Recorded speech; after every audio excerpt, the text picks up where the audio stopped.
Again, in day 185, the poet speaks about the quality of life that we are supposed to adhere to. It can be at the verbal form or at the psychological form, anywhere. And he gives a tip which can heal the mind and helps in winning the supreme quest that we are all filled with. He says that at the verbal level, we are supposed to keep a check and not to keep on talking or debating with an endless results or the intention of proving oneself right and the other wrong. And we should have a discrimination which conquers the self and annihilate the ego.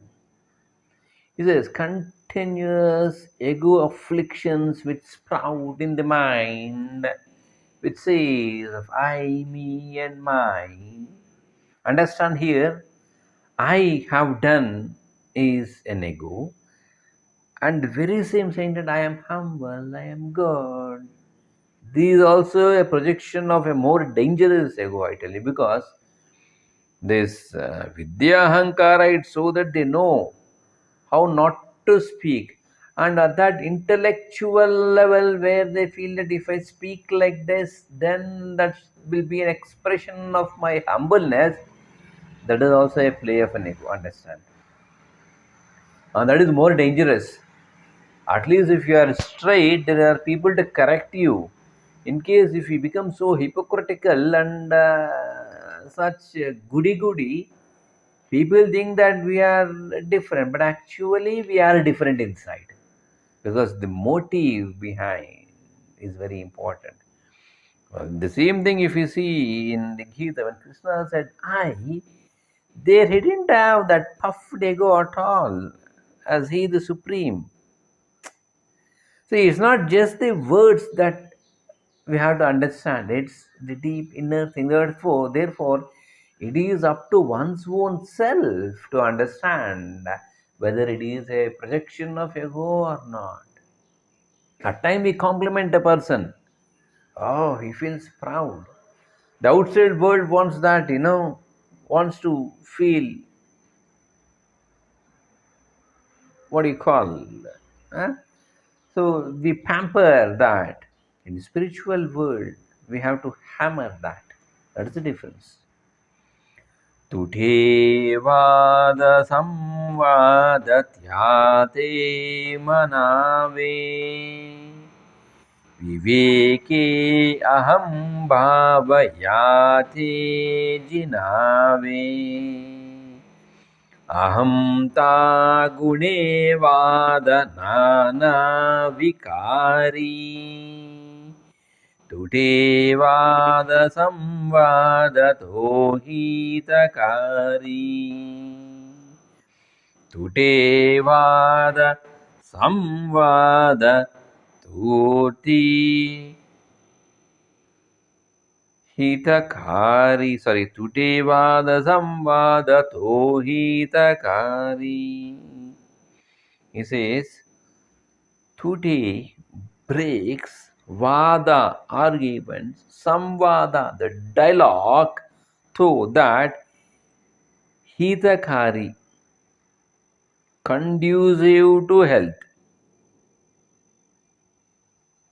Here, conducive to the welfare, conducive to the society, conducive to the mankind. So, have those dialogues which are good and conducive to the society, and break those arguments which are not conducive to anybody, either to the self or for the other.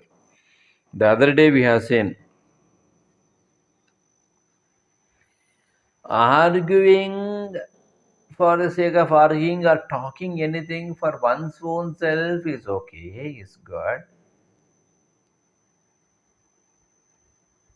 Talking or making others happy with me suffering is very good, but the best is me and others should be happy. That is the best policy. First one is selfish, second one is tyaga bhava, third one is maturity. Understand? So this is how we are supposed to manage.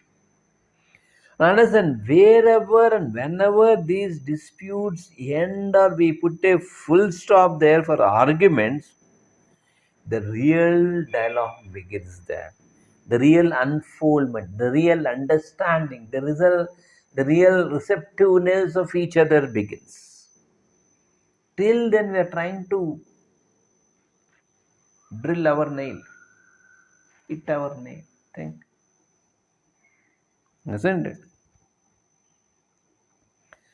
So here it says, Tute vada samvada tyate manavi. Says, today breaks vada, argument, samvada, dialogue, tyate, to that. Manavi should be called. Very clearly he says. So the true dialogue, the true conversation begins when this egoistic debate ends. You know, in schools and all, we have done colleges, universities, debate for and against, good and bad, right or wrong, should or shouldn't, isn't it? We have a lot of debates. Even in TVs off late, if you watch any news channel in the evenings, we have a lot of debates, the current issue, whatever is happening. One is for the government, other one is against the government. And who is right, who is wrong, only time has to decide, isn't it? And then he continues, Viveke aham bhabayate jhinave. Viveki with discrimination. Satya, we have seen that in Tattvabodh. Aham bhava, egoism. Yate, this. Jhinave, we should conquer. Mhm.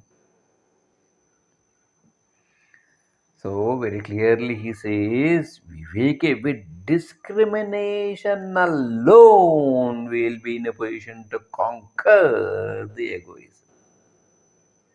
Or else it is not possible.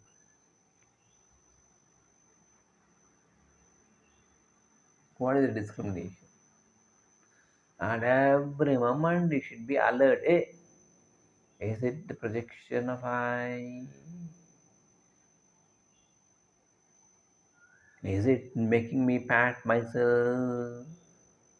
Is it creating an what is air around me? Hmm. I don't say that don't speak about in case when you go for an interview, then the first question is introduce yourself, then you're supposed to introduce that you are Mr. So and so, I have done so and so, have achieved so much in your past years, work experience. Yes. But do not rely on the success of the past always. Yes, as a matter of asking, they have asked in HR round, you have introduced yourself about your achievements, speaking that is your potential, that is what you can contribute to the organization. Yes, but once we grow an horn on our head saying that I alone, that is egoist. Then there is somebody to tap on our head with a big hammer. Then you will say, why such a simple thing I miss? How did I fail here? Play of God. He knows.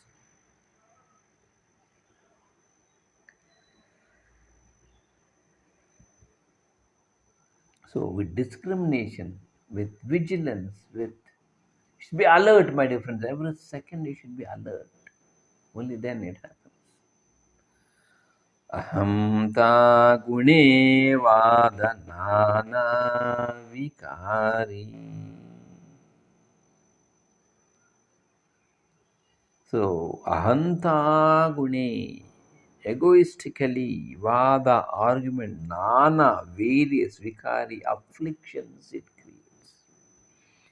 I tell you, 99.99% of the relationships they get spoiled only because of ahanta gune. Ahamta gune, the egoistically centered.